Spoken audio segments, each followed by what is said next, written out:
Hello students, class first. बच्चों, आइए आपकी हिंदी की क्लास स्टार्ट करते हैं। हिंदी की क्लास में जैसे कि आपको बताया है कि हमारा सभी सब्जेक्ट का रिवीजन कंप्लीट हो चुका है, तो आज हम न्यू चैप्टर के साथ अपनी क्लास को स्टार्ट करेंगे। न्यू चैप्टर 13 दैट इज नकलची बंदर। ये एक स्टोरी है। इस स्टोरी को हम अच्छे से पहले रीड करेंगे। अच्छे से रीड करने का मतलब है स्टोरी हम इस तरीके से रीड करें कि आपसे अगर स्टोरी के अंदर से कोई भी हम क्वेश्चन पूछें तो आप उसका आंसर जल्दी से दे दो। वही मतलब होता है कि हमने स्टोरी को अच्छे से रीड कर लिया। चलो हम स्टोरी को पढ़ना स्टार्ट करते हैं। पुराने समय की बात है, एक गांव में एक व्यापारी रहता था। उसका नाम था रतनचंद। वह अलग अलग गांव में जाकर टोपियां बेचता था। एक दिन रतनचंद किसी शहर से बहुत सी टोपियां खरीदकर अपने घर वापस आ रहा था। उसके घर के रास्ते में एक जंगल पड़ता था। वह चलते चलते बहुत थक चुका था, इसलिए उसने थोड़ी देर आराम करना चाहा। रतनचंद एक वृक्ष की छाया में लेट गया। वृक्ष क्या होता है बच्चों? यस, पेड़।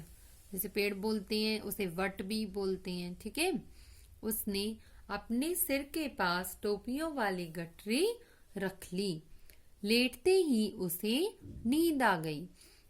वह जिस वृक्ष के नीचे सोया था उस पर बहुत से बंदर बैठे थे। वे सभी एक एक करके वृक्ष से नीचे उतरे और गठरी में से टोपियां निकालकर वापस वृक्ष पर चढ़ गए। ठीक है, तो बंदर बैठे थे ना उस वृक्ष पर, तो वो क्या हुआ, जब उन्होंने देखा कि व्यापारी सो गया है तो वो एक एक करके नीचे उतरे और उस गठरी में से एक एक टोपी लेकर ऊपर पेड़ पर दोबारा चढ़ गए। कुछ समय बाद रतनचंद की आंख खुली।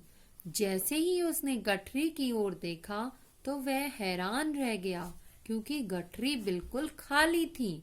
अचानक ही उसकी नजर वृक्ष पर पड़ी।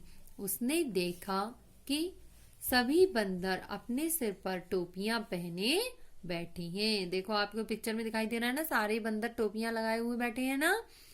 रतनचंद ने उनसे टोपियां वापस लेने का बहुत प्रयत्न किया। प्रयत्न मतलब बहुत कोशिश की, लेकिन असफल रहा। लेकिन वह सफल नहीं हो पाया। सफल में वो उनसे टोपियां ले नहीं पाया। अंत में उसे एक उपाय सूझा। उपाय क्या होता है?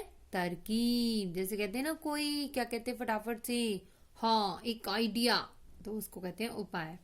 उसने अपने सिर वाली टोपी उतार कर नीचे फेंक दी, क्योंकि वो व्यापारी था, उसने भी टोपी पहन रखी थी ना। तो उसने क्या करा, बंदर को दिखाने के लिए अपनी टोपी सिर पे से उतार के फेंक दी। बंदरों ने उसकी नकल करते हुए अपनी अपनी टोपियां नीचे फेंक दी। रतनचंद ने टोपियां उठाई और अपनी घर की ओर चल पड़ा। तो क्या हुआ बच्चों, बंदर वैसे तो टोपी दे नहीं रहे थे, तो जैसे ही व्यापारी ने अपने सिर की टोपी नीचे उतार कर फेंकी तो बंदर ने भी उसकी नकल करी और अपनी अपनी टोपियां उतार कर नीचे फेंक दी। तो व्यापारी को अपनी सारी टोपियां वापस मिल गईं, है ना। तो इस कहानी से हमें क्या शिक्षा मिलती है? मुसीबत के समय हमें सूझबूझ से काम लेना चाहिए। मतलब देखो, उसके आगे मुसीबत आ गई थी ना कि बंदर सारी टोपियां ले गए, उसकी तो गठरी पूरी खाली हो गई थी। अब वो टोपियां कैसे ले?